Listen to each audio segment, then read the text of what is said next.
Oh, there you are. Guess what? Someone leaked the beta to that old Bionicle game.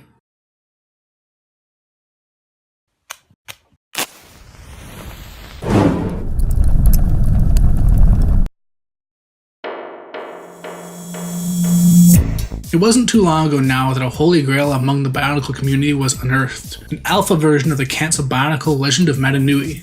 Obviously I knew I had to make a video on this, but then that holy grail was almost immediately replaced by an even holier grail. Somehow, nearly 2 decades after the effect, the beta of the game, which saw an incredibly limited release, was found and shared. It's rumored that only 10 beta discs ever entered circulation, so most fans assumed they'd never get to experience this lost piece of Bionicle media. Because Bionicle fans are crazy dedicated and talented, the beta has been patched to run on modern systems, and anybody is free to download it through the Bionicle Media Project, a website dedicated to preserving, Bionicle media.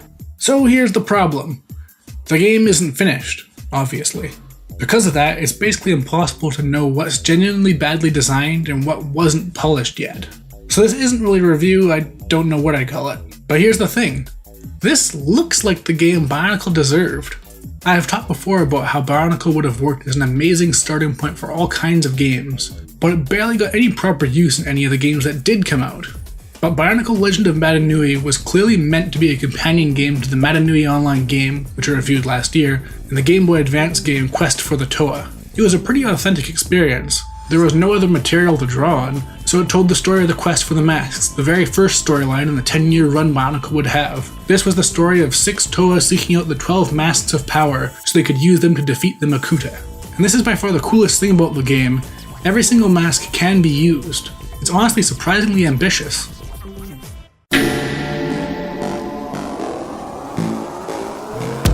The game starts with you controlling Onua, the Toa of Earth. Since his level is the first one, it's by far the most polished, so it gives the most clear idea of what they were going for with this game, and what the other level would have been like had they gone gold. The best way I can describe it is like a level-based Zelda game. You jump and shoot through increasingly complex areas, looking for hidden rooms containing more masks to give you more abilities to solve more puzzles. It's honestly kinda crazy how many of the masks correlate with abilities from Zelda. Picari, the Mask of Strength, lets you push heavy blocks. Huna makes you invisible and undetectable to enemies and traps. Kakama, the Mask of Speed, increases your overall mobility, and so on. There are 13 masks in total, but you'll only find a few in each level. However, even though you switch to different Toa as you progress through the game, you do keep all the masks you obtained in the previous level, so your options build as you get further. Back when this video was about the alpha, I was going to talk about what the game could have been if it were finished. With the beta being released, the question was mostly answered, but there is one thing that stands out to me. Onua gets an upgrade to his claws that let him use them as a grappling hook. It functions nearly identical to the hook shot in Zelda, but the debug menu shows slots for upgrades besides the grappling hook, but there's no hint as to what those could have been. Onua is also the only character with a unique action for his equipment. He can use his claws to dig through certain patches of dirt. Nobody else has anything distinct like that. They all just get functionally identical grappling hook abilities, even if they wield a sword or something. But it's fun to imagine what could have been. Going along with the heavy Zelda parallels, there could have been walls that could only be climbed with Galli's hooks, things to burn with Tahu's fire sword, freeze with Kobaka's ice sword, or maybe things to deflect with his shield, things to kick with Bohatu's, these, and things to chop down with Liwa's axe. Basically, give them an excuse to do this.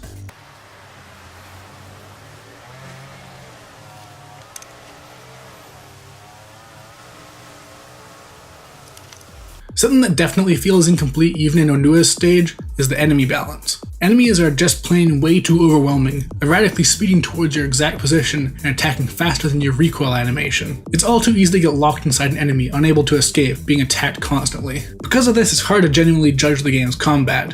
The imbalance pushes you to use cheese strategies like turning yourself invisible and attacking enemies while they can't do anything about it. It's also a problem because there's an ammo limit, and a lot of later stages don't properly populate with ammo pickups. Though considering ammo respawns infinitely, I can't help but wonder why they even have limited ammo in the first place. All of the levels end with a fight against an elemental monster boss fight. These are pure shooter sequences that disable your mask powers, which I actually think is a really bad decision that limits how the bosses can be designed, since the shooting is pretty basic. And I guess now is as good of a time as any to talk about elemental powers. Mainly, I don't really know what they do, and I don't think the devs did either.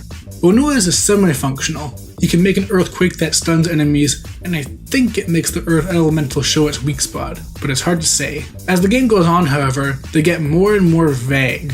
I think their primary purpose would have been to defeat the elementals at the end of each stage, but it's impossible to say.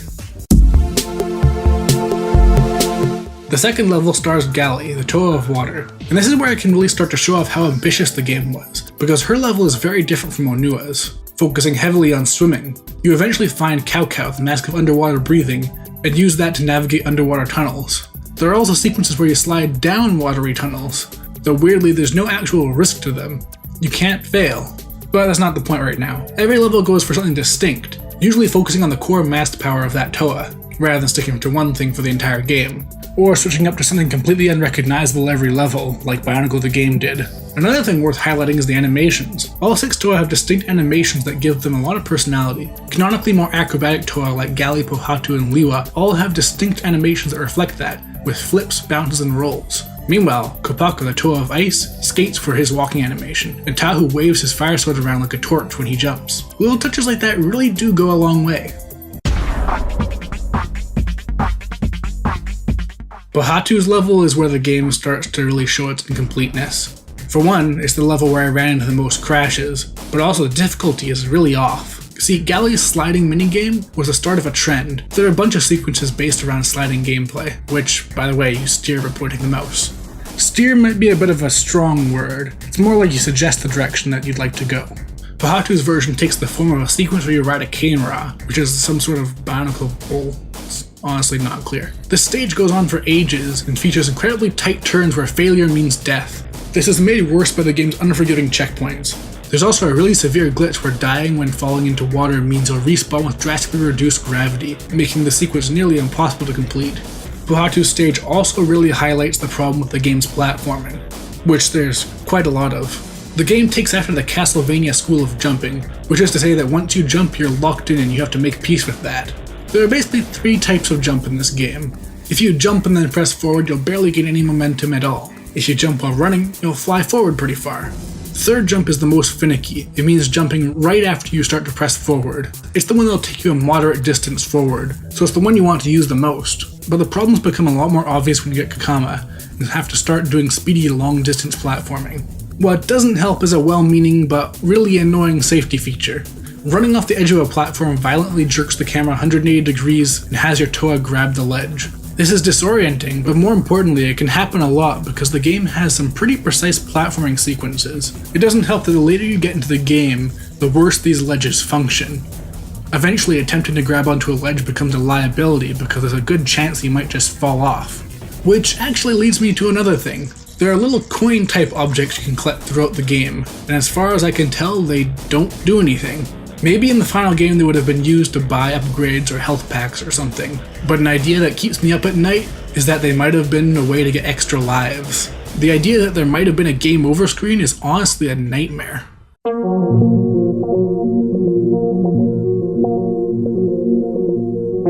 Kopaka's stage focuses on Matatu, the mask of telekinesis for floating block puzzles, and Akaku, the mask of X-ray vision, or I guess just regular vision in this game, since it reveals hidden blocks to jump across. So something that's cool about this game is that as you get more tools, it becomes very open-ended in design. The mask of levitation just makes you fall slower. The mask of speed just makes you faster. There's nothing specifically telling you how you have to use it.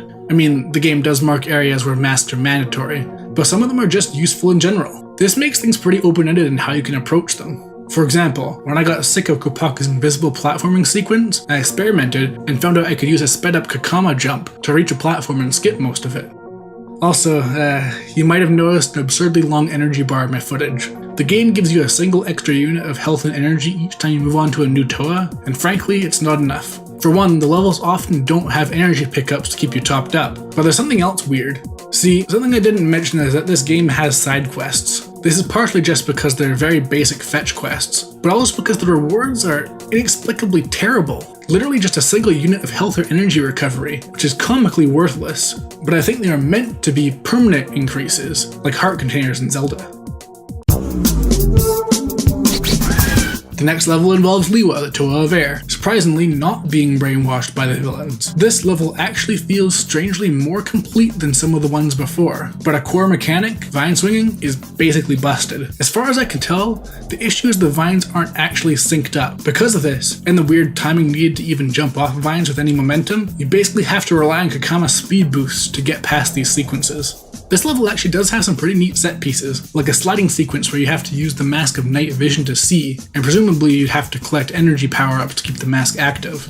But this bit is also really hard!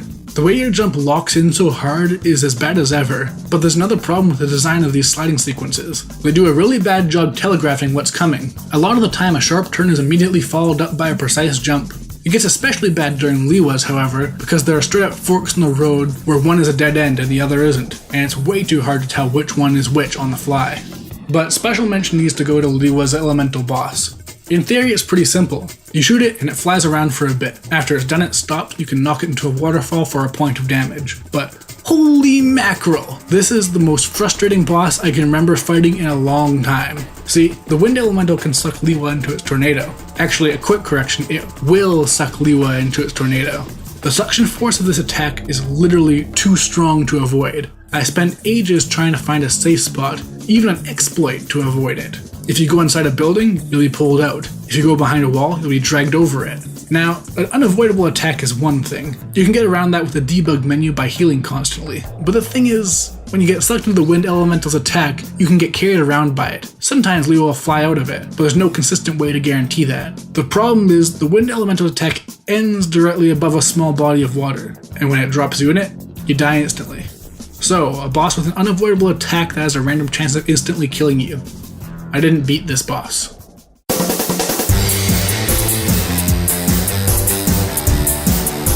Tahu's level is effectively the final one. There's a level after called Makuta, but it's so unfinished it's hardly worth talking about. Tahu goes through a gauntlet compared to the other levels.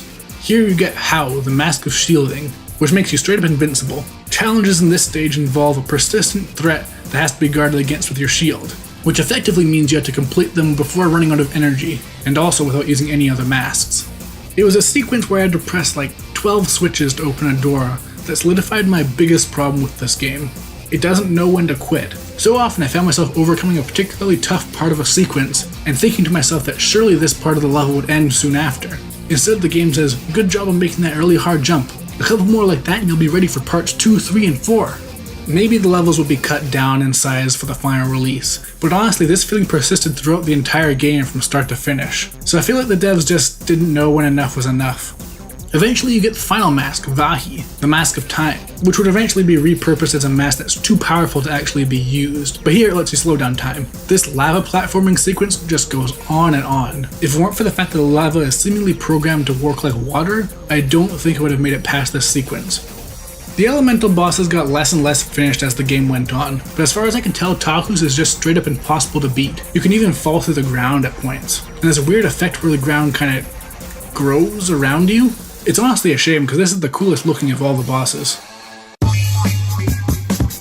So, rather unceremoniously, that's Bionicle Legend of Madanui. It really is a shame this game didn't see an official release. It's kind of weird to think about how much a game like this would have changed the trajectory of my experience with games as a whole. Honestly, I'm kind of holding out hope for some dedicated fans to put in the hours and make this game a complete product. But even in this state, it's one of the best Bionicle experiences just because of the sheer authenticity. The locations all look right, and the sheer ambition to give the character such an accurate pool of moves is really respectable.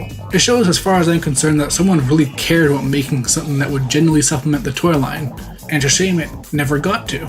I can recommend trying this game to any Bionicle fan. It fills a missing gap between the comics, stories, and the other games that you might not have noticed was there, but I also think it's worth checking out if you're at all interested in how games get made. It's not often that a beta and an alpha get placed in easy access to regular people, and being able to compare them is really interesting.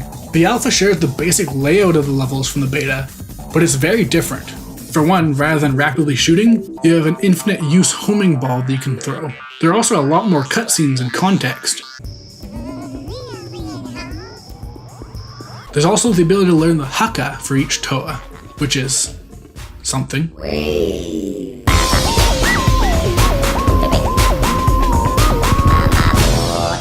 More substantially, you can see a bit more of the Makuta level, where you play as the Toa Kaita, characters created by fusing 3 Toa.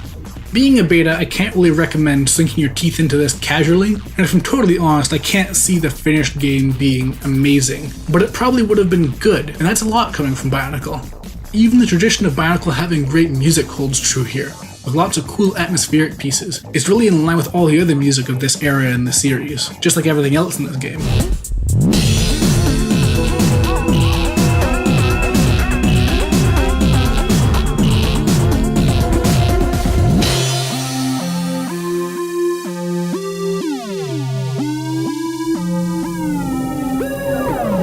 Overall, I think the best thing I can say about this game is it felt genuinely passionate compared to a lot of other Bionicle stuff out there. There are cool ideas here, like how each Toa's voice combines a synth sound with their specific element.